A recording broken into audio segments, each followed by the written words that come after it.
and hey, what's up and how's it going, all in my beers? I am Mike McRock for the McRock and Bolt Wrestling Review Show, and right now I'm going to give you my review as well as the results of last night's episode of WWE's developmental show, NXT.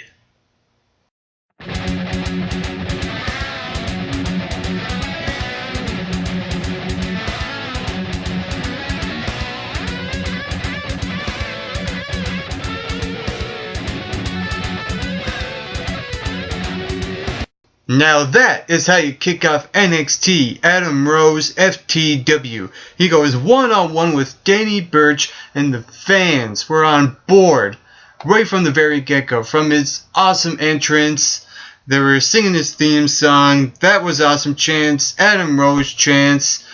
Everything is working. The one thing I'm really surprised is that, I don't know if I've seen him do it before, but I like that he added the Bronco Buster in this match, and I like that he's using the same stuff that he'd done in the past couple of weeks with this new gimmick. And the only little thing I'm still not getting from Adam Rose is that much different, better finisher. I like that he dropped the clothesline because it was very Leo Kruger. So that's the one thing I did like, but the other thing I didn't like is that the finisher that he did use off the top rope, sledgehammer, I think he should have a better finishing maneuver. I mean, that could be a move to set up your finisher, a signature, until you build it up. Anything other than that will do. But like I said, Adam Rose, forget about anything else. FTW, Adam Rose, it's where it's at, bitches. Moving on, we get to see a match between Bayley and Sasha Banks, and I thought this was actually a pretty good match. Even though it was only like 3 minutes long, they made the most out of it. Very solid match. And the one thing I was really impressed with this match is that there were some great counters. And it wasn't just the wrestling. I liked the wrestling involved with this match, but the counters were amazing. There's one part close to the end where you had the Sasha Banks and Bayley tied up with their arms and hands, and Bayley counters, does a flip, and she goes for the pin, stuff like that. I enjoyed this match, even though it was really cut short. I would have liked to seen a longer match than that, but like I said, it was still good, even though it was really short. It was just one of those things. And another thing I like to talk about is the structuring of the Divas division right now on NXT, because now that Paige is the Divas champion on Raw and you have Emma being brought up as well, it kind of takes away the balance of baby faces and heels. I think what the Divas division on NXT needs to do right now is to build up a couple of more baby faces to fill in the void, because you only have Bayley right now as that lovable baby face on NXT, and you have Sasha Banks and Charlotte as your top heels on NXT. So I think, with that being said, they need to start re-evaluating the way the Divas division is now on NXT, and I could say the same thing, even only a whole lot more with their tag team division.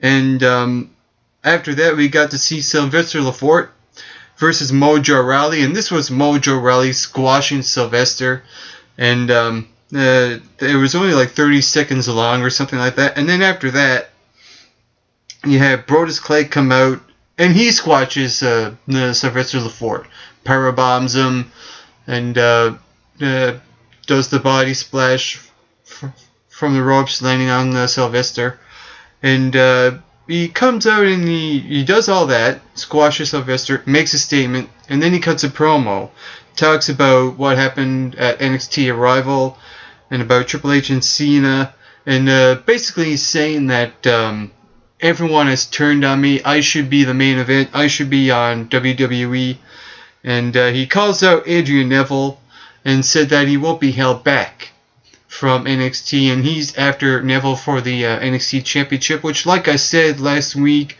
I was really surprised about this.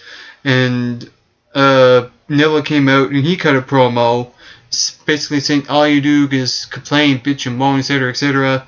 And then they face off. And then you have Brodus Clay step back and walk out of the ring. And it just made Brodus Clay look really weak. I mean, what's the problem with Brodus Clay taking out Andrew Neville, beating him up? I would have liked to see that happen, because I think they made Brodus Clay look weak in this segment. And that's not something you should do when you're building up a rivalry between the babyface and the heel. You make the heel look strong, not weak. You have him squash the champion instead of walk away. Things like that, that just really bothered me. But overall, I like that Brodus Clay has getting this reboot, and they're setting this up with this championship match. I don't see him winning. I just see it as testing the waters going forth, and hopefully he does go back to Raw, where he does belong. Because like I said, to me, this is a step back for him, but at least they're putting him in a good spot on NXT instead of having him come out and do like a normal feud. So he's in a main feud with the champion. That's what I do like about this. And then we get to see a couple of backstage segments. One of them was this whole thing with CJ Parker and the Great Khali. I'm not really interested in this match, so I'm not really going to go any further, other than these two are going to go one-on-one next week. But the one thing I'm really interested in is to see Oliver Gray back. I think it's great to see him back, and now he looks like he's going to be going one-on-one with Camacho next week, and I like how they set that up. So I like what NXT done here. They left a couple of things open to make you tune into next week, even though one of them I kind of don't care about. And then we get to the final segment on the show, and it was Bo Dallas. He comes out and he cuts a promo and said that he's going to occupy NXT, and I like how he brought up the whole Daniel Bryan's Yes movement and Occupy Raw. So he's going to have his own Bo movement, and he's going to occupy NXT. And I like the part where the fans just turn on him, then they turn their backs on him. You know, they just turned around. I thought that was really interesting. It's something I never thought I'd see at a wrestling show, any type of show. But NXT is one of those shows where, you know, the fans are really different from any other show. So I kind of expected that. So I like that. It was a nice touch. And then you have Bo Dallas pretty much going off his head. Why are you turning on me? Etc. etc. I done everything for you, and this is how you treat me? Like crap. And the way he was going on, it was so corny and so entertaining to watch all at the same time. It was a really fun segment. Then you had JBL come out and basically says that this is the worst thing you've ever done on NXT, and I'm going to book you in a match with a South African. And I'm like, okay, we already saw Adam Rose. Are they bringing back Leo Kruger? Oh no, I forgot about Justin Gabriel. So they had Justin Gabriel and Bo Dallas go one-on-one here. It was an okay match. It was a longer match than the other ones, but I think even though there were a lot of great spots in this match, there were a couple of moments where it looked really botchy. They could have cleaned that up. So even though this was a solid match for the most part, it still had a couple of moments where I was like, ooh, that just made me cringe, and not in a good way. But like I said, this was actually a okay match to close off NXT. And for a second, I thought that going into this match, that Bo Dallas was going to lose and that he would quit NXT, because they're starting to do video packages of him on Raw. And now they're going to build him back up.